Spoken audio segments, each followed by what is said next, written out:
Sagittarius, and welcome to the Dharma, your 2020 spring reading from Planet Waves. My name is Eric Francis Coppolino, your astrologer for the next half hour or so. Welcome and thank you.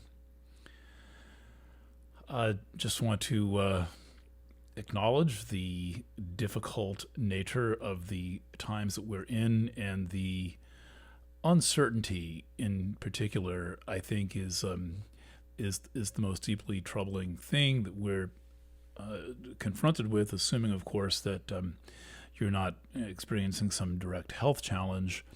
The uncertainty of the future and the uncertainty of what we're being told, and whether or not that is true.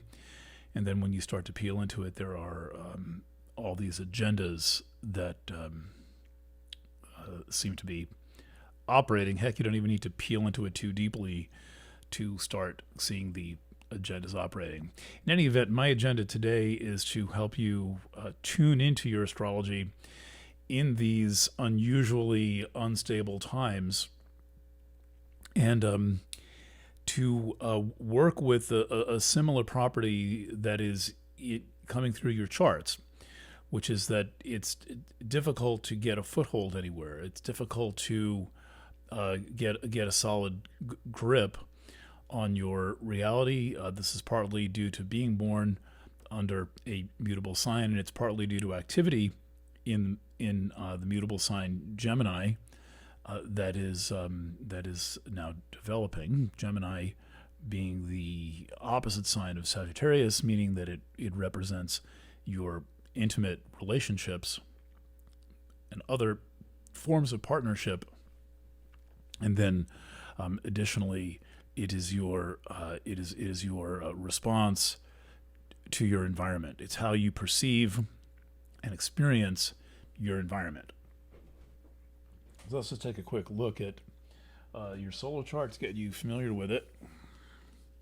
This is your solar chart, and the way that we know that it's the Sagittarius chart is that it's got Sagittarius lined with house number 1.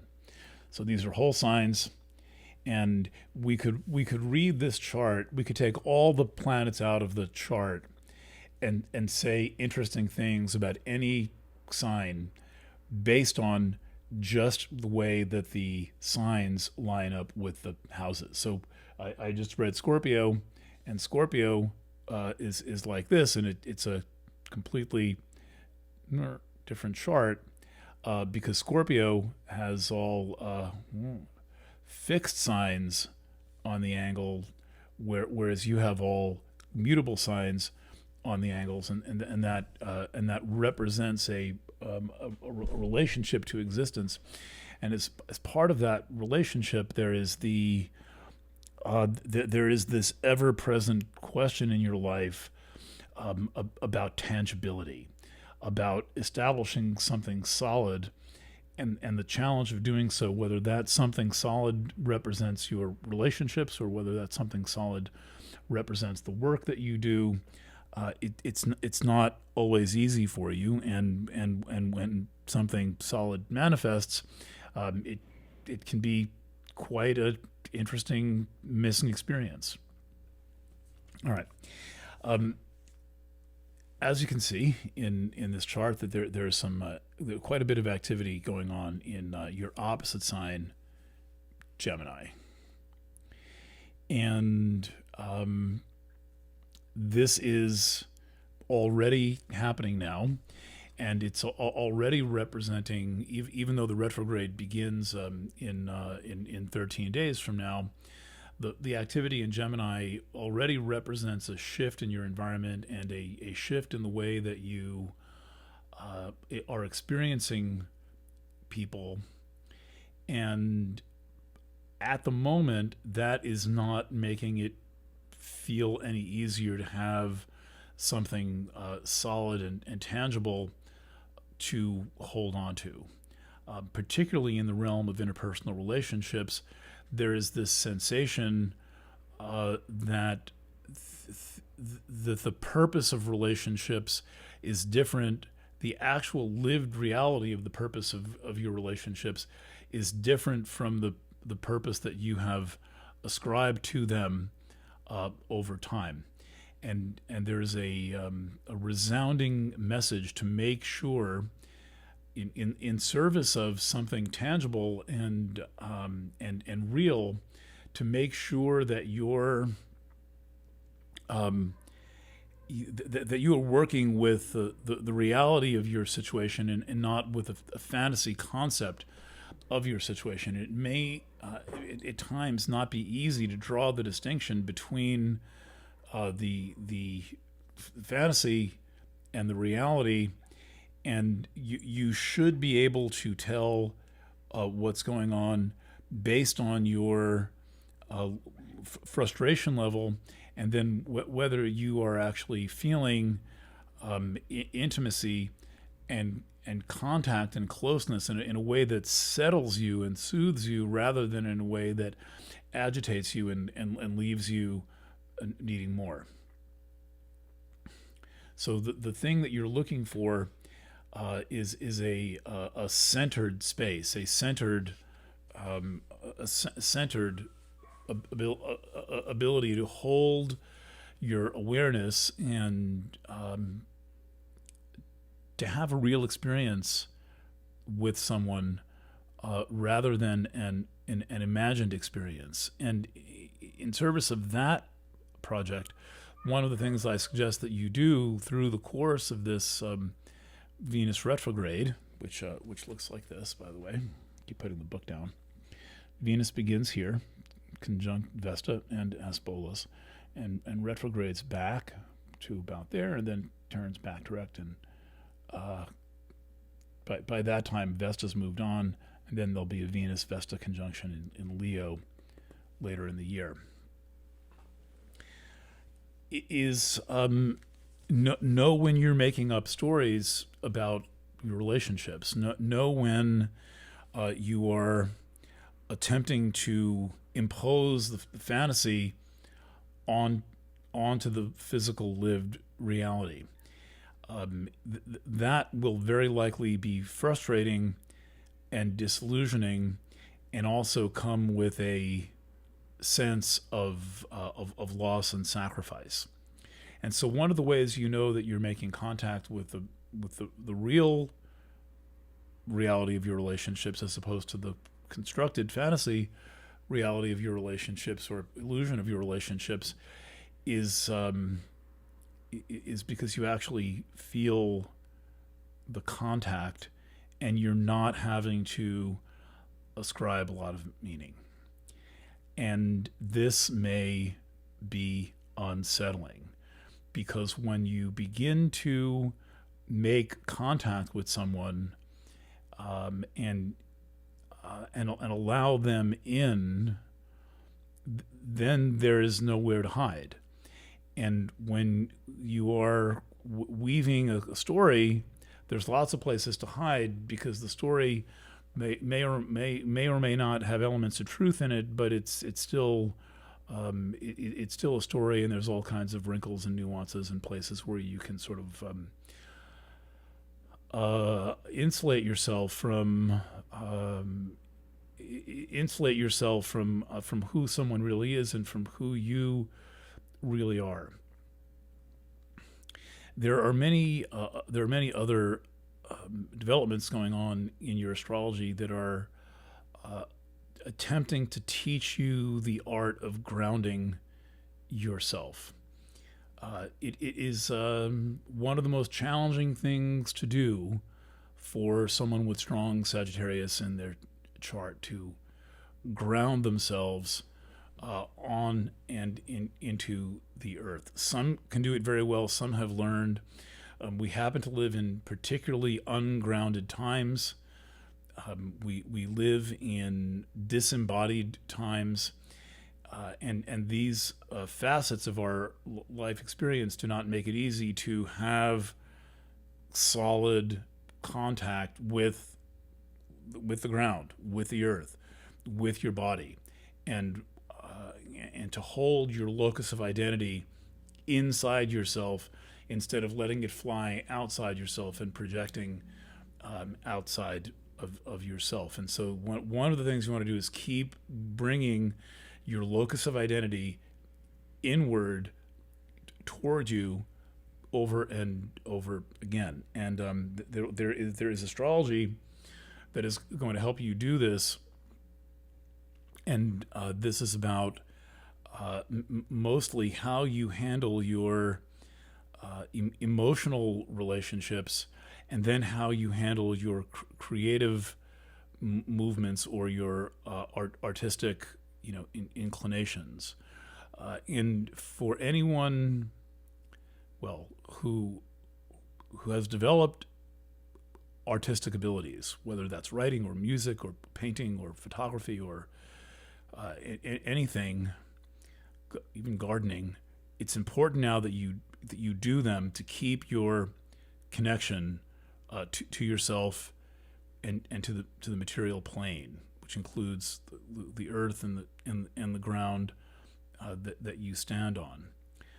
The shifts that are taking place in your relationships are likely to make it even more difficult than usual to hold on in a relationship, or to hold on to the idea of what a relationship is, or what you think the relationship is, and the place that you therefore need to bring your attention is inward, and find that thing within yourself that is centered and truly you. This, again, like finding intimacy with another person, can tap you into your power in a way that might be frightening, that might not be particularly appealing, and that might be even downright terrifying, because this is the way that many people respond to their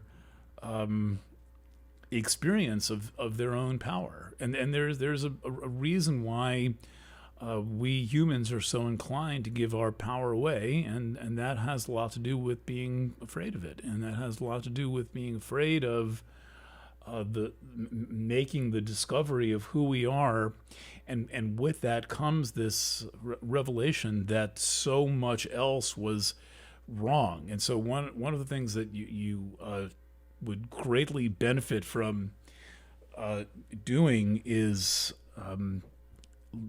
making it easy to admit that you were wrong about something in the past, and moving on and embracing the thing that is now demonstrably the right thing for you, or the correct perception.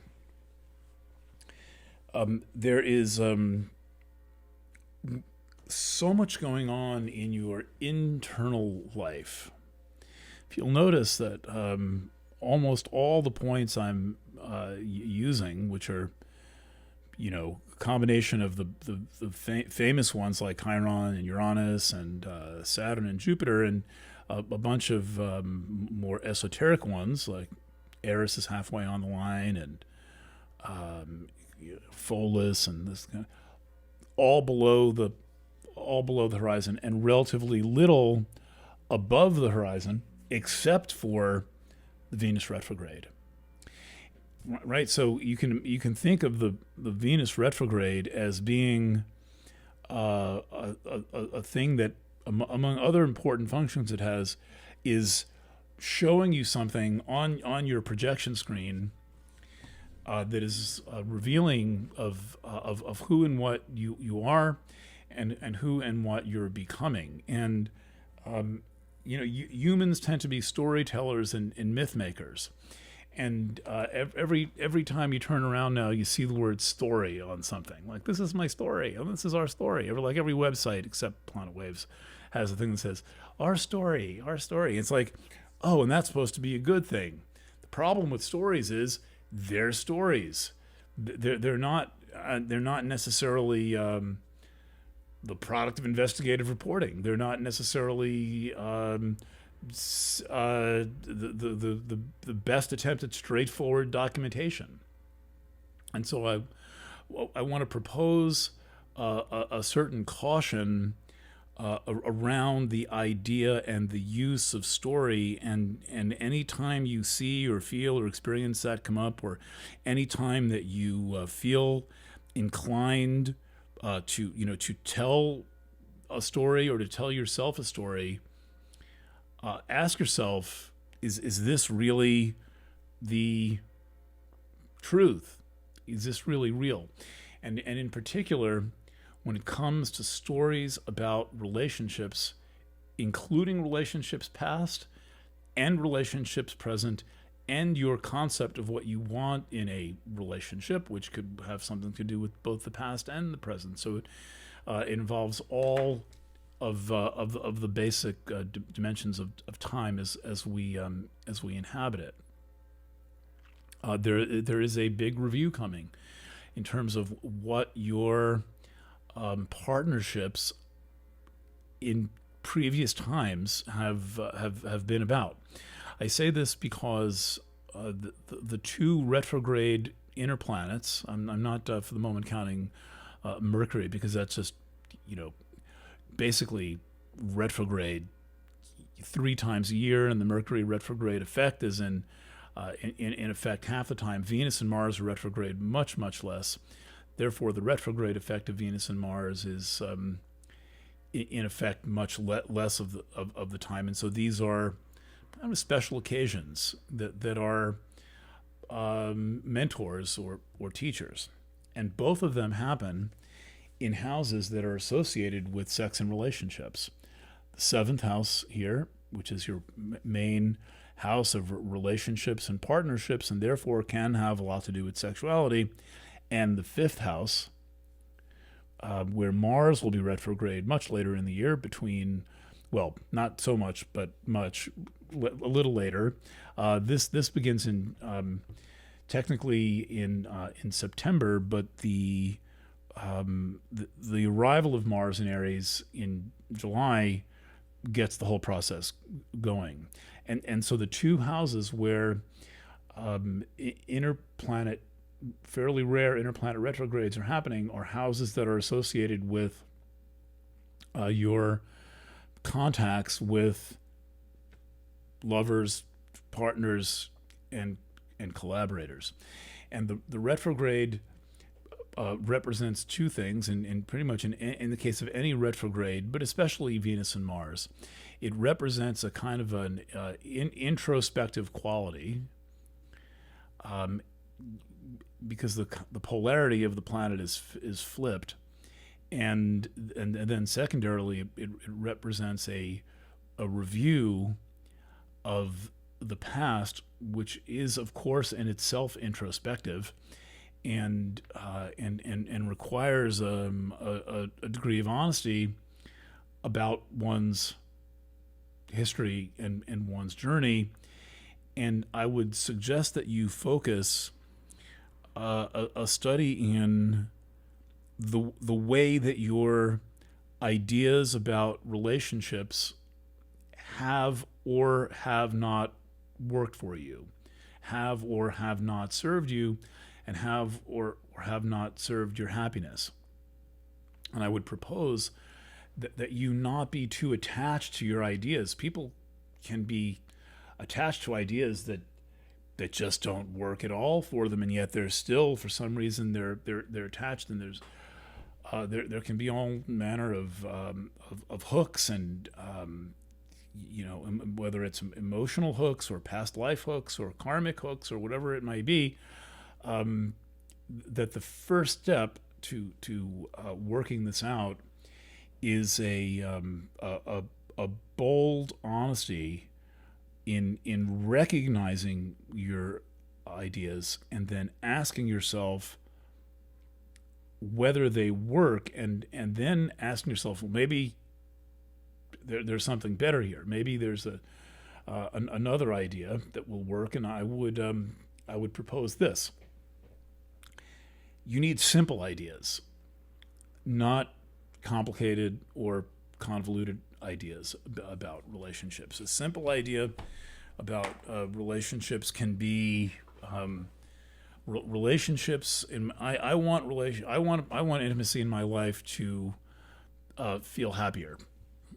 I want relationships because I want to share food with someone. You then have an easier, just to give two examples, or I want a relationship so that I can travel with someone, or I want a relationship so I can collaborate with someone. Okay, then once you've observed that, then you have a means of comparison. Then you can say, well, I'm all about food, but this person seems to bring a lot of hamburgers over and doesn't bring two. I'm all about travel, but we don't ever seem to go anywhere. So then you can say, well, why am I here? There may be deeper ethical issues, including how you feel treated, whether you feel like you are respected on whatever level, whether you feel safe in the situation, whether you feel recognized for the person you are, or if the person even makes any effort to identify and recognize the person that you are, and speaks to you as that person, right? A little bit less. That's my curtain method of lighting. Okay, that's better. And so really ask yourself, where am I now, and what am I doing here? And what are my ideas, and are they realistic? Here's a little bit of the idea stuff, the ideology and thought process.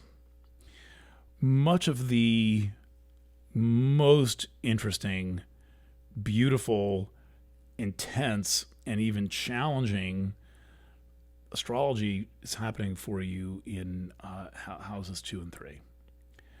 Second house here, Capricorn, for you, just to get a little closer in case you're on like an iPhone 3, is the house of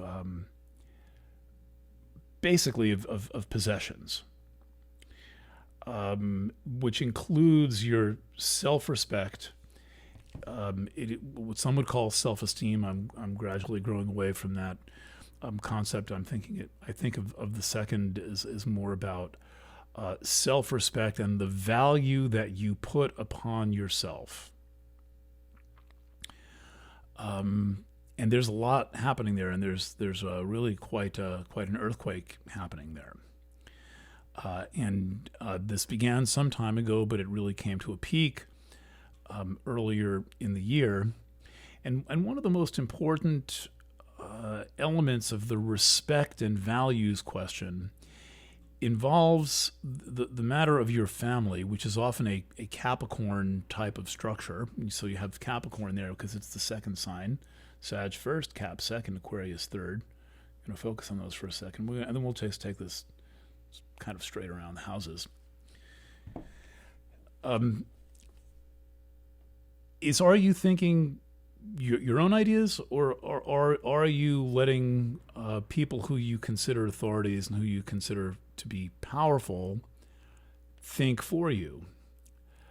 This is a big question. It's one that very, very few people ask and even notice. It is often considered such inherent second nature to think the way that your family told you to think without even questioning what that exactly is, that it can just disappear. And you have been persistently challenged in recent years to understand that dynamic. And part of this has involved challenging your own insecurity, and also striving for financial independence. For you at this stage of your life, financial independence is a very important part of your overall self-respect picture. By that I mean your ability to feed yourself and pay the bills. I don't mean you must become independently wealthy in order to have self-respect at all. I mean your ability to not be dependent on people for the grocery money for every bite of food, or even most of them. This is an essential step in maturity. It is one because of the tendency of relationships to be financial, household, and sexual, that can get sort of swept aside or swept under the table.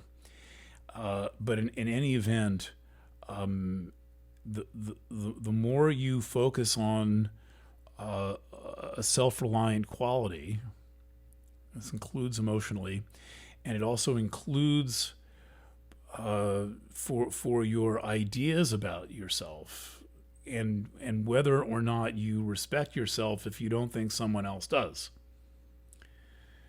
In many permutations of that, including the impact of being around anyone who overtly in some way puts you down, but you're still invested in that. This is a deep personal, intrapersonal transaction that you would be wise to understand the nature of. All right. So that's the second, and that's the one that addresses self-respect and money. The third, and there's big stuff going on here, this Jupiter-Pluto series of conjunctions should be, if it's working at its best, a radical transformation for you. Part of the reason for this is, you've had Pluto working its way through your sign since 2008. The last time I checked this, I'm pretty sure that I figured out that there was not a Pluto-Jupiter conjunction at any previous time while Pluto has been in Capricorn. So the last one happened in your sign. As far as I recall, this is an important distinction, so I hope I've got this right. And so you're experiencing the first Pluto-Jupiter conjunction in your second house. The Jupiter-Pluto conjunction should be a real wake-up call to what you need on the deepest level to feed and cultivate and support your personhood. To be the source of your own self-respect, to be the genuine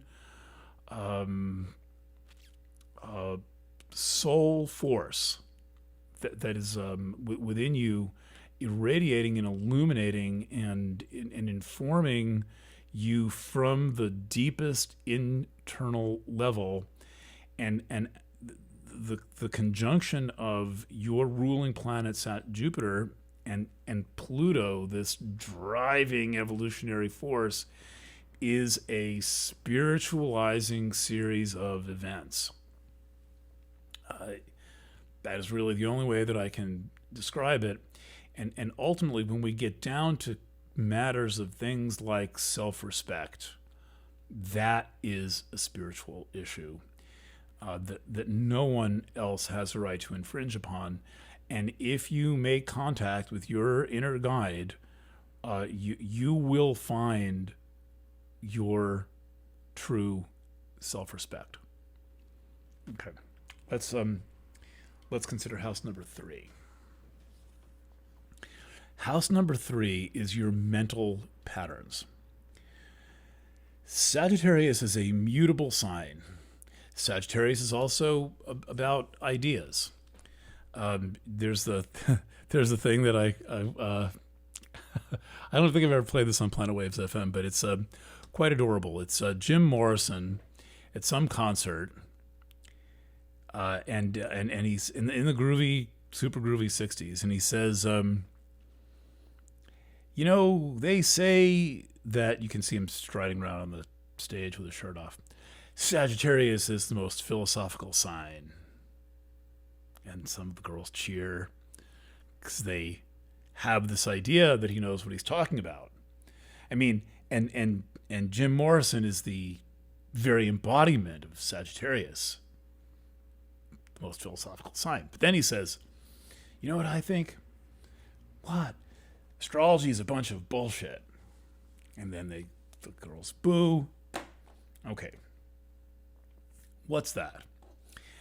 That is in part the fixed ideology concept of Sagittarius, because the third is your thought patterns, your thought process, your mental engine is the third house, and it has a way of getting caught in its own crystallized printed circuit board pattern, an Aquarius thing. Okay, so this could be great if you develop some kind of a method or a thing that works for you. Great, it's good, good to have that stability. But then the other part of that is, well, yeah, it really helps to be flexible about things. It helps to allow in other viewpoints and other things, and also to ideas, and to recognize ideology when you feel it and see it. It would seem that there's a misunderstanding or a lack of observation about this thing called ideology, which is a fixed system of thought that may include on its opening page, I'm a free thinker. Then what happens? Saturn coming into Aquarius is a help that will teach you to think in a more balanced, I dare say holistic way. This will serve you, and it will serve your community. Saturn will help you limit certain things. You want to winnow away certain things and get to the essence. So I've been talking about this earlier, right? With the having a simple or at least basic relationship philosophy, not a complicated one that involves past lives and philosophies and theories and all this. But what are we up to now? How do I feel now? How do you treat me now? How do I treat you now? Right? And in a similar way, to break your thoughts down to some easy principles that you can identify and add new ones, and let the new ones work on the other ones, instead of fixed ideation. Now,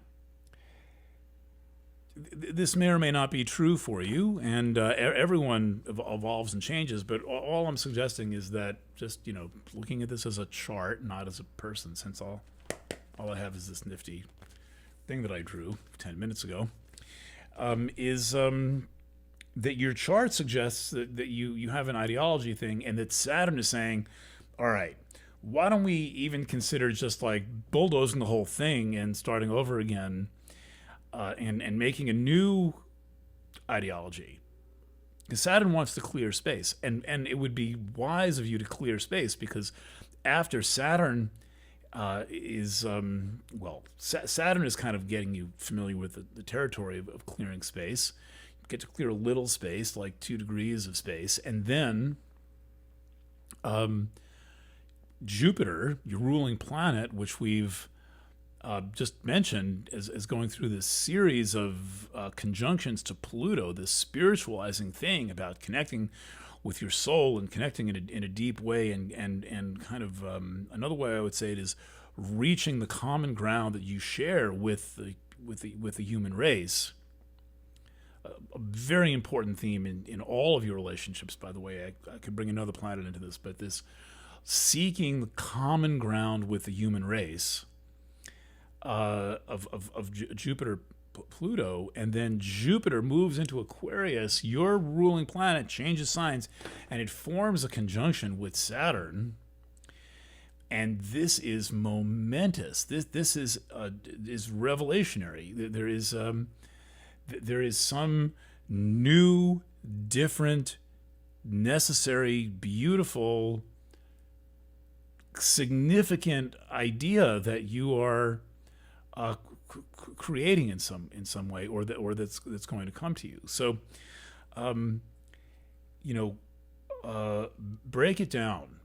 Take your complex ideas and break them down into comprehensible ideas.